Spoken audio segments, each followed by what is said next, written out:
What if the very next time someone tries to upset you, you could feel completely unmoved?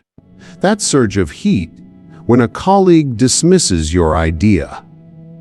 The tightness in your chest when a loved one says something unkind. We've all been there, believing our anger is their fault. But what if that belief itself is the trap?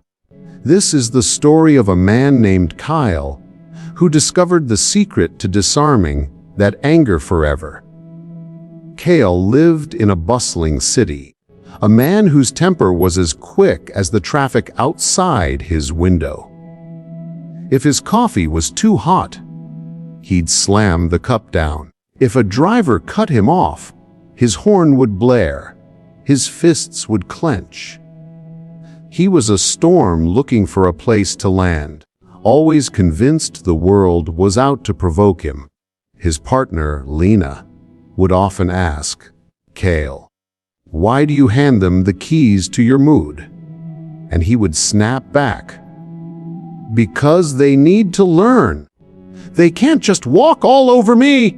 He never saw that he was the one holding the door open for his own rage.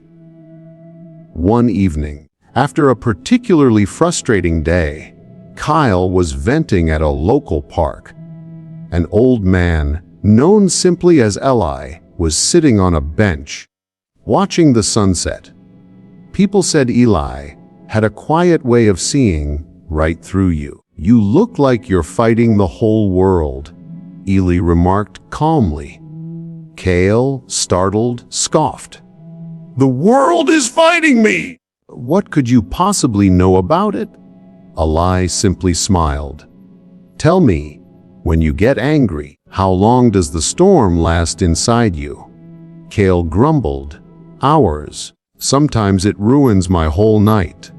And when it finally passes," Eli continued, "what remains?" Kael looked down. "Just exhaustion. A hollow feeling." Eli nodded. "The fire of anger burns the one who carries it."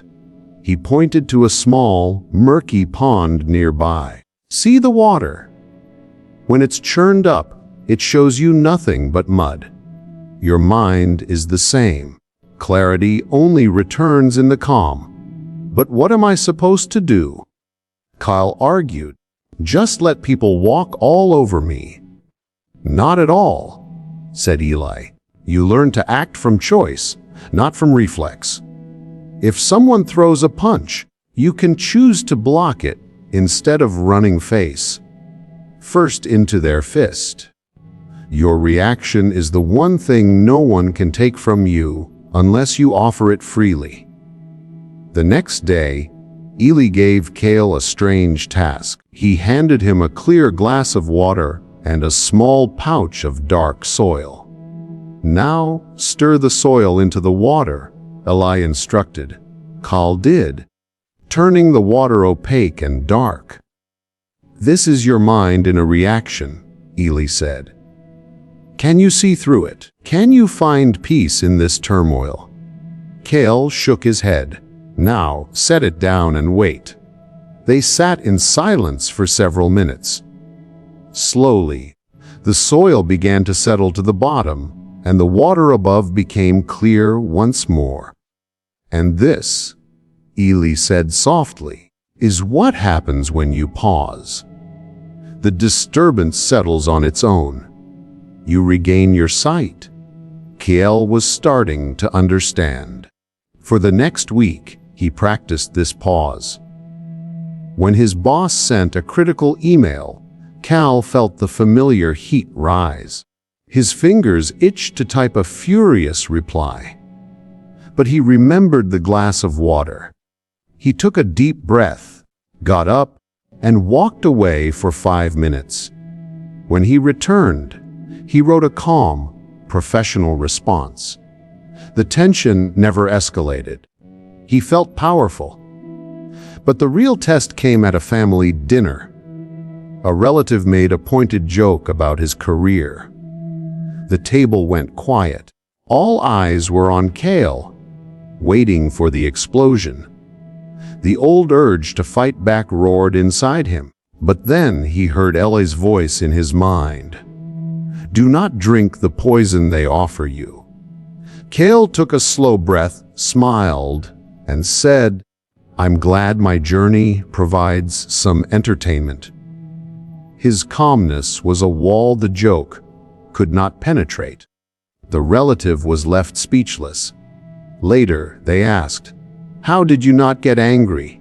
Kael replied, I stopped accepting the gifts of anger I never wanted. Weeks turned into months. Lena saw a new man. He was patient. He listened. The storms had passed.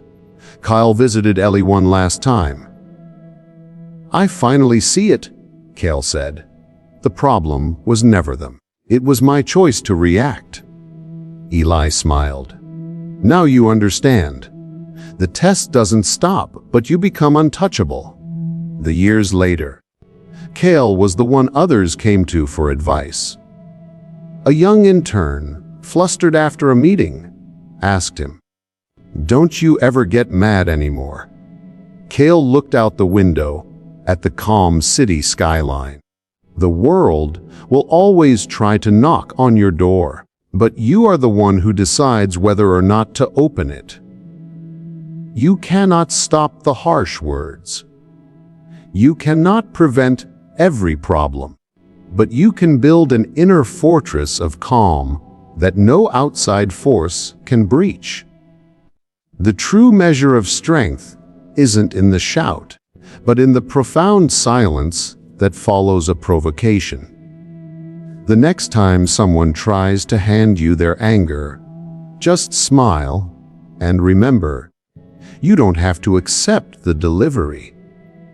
If this story showed you a path to a more peaceful life, please give the video a like and subscribe to Winds of Thought for more tales that help you grow stronger from the inside out. Every story here is designed to help you build a wiser, more resilient you.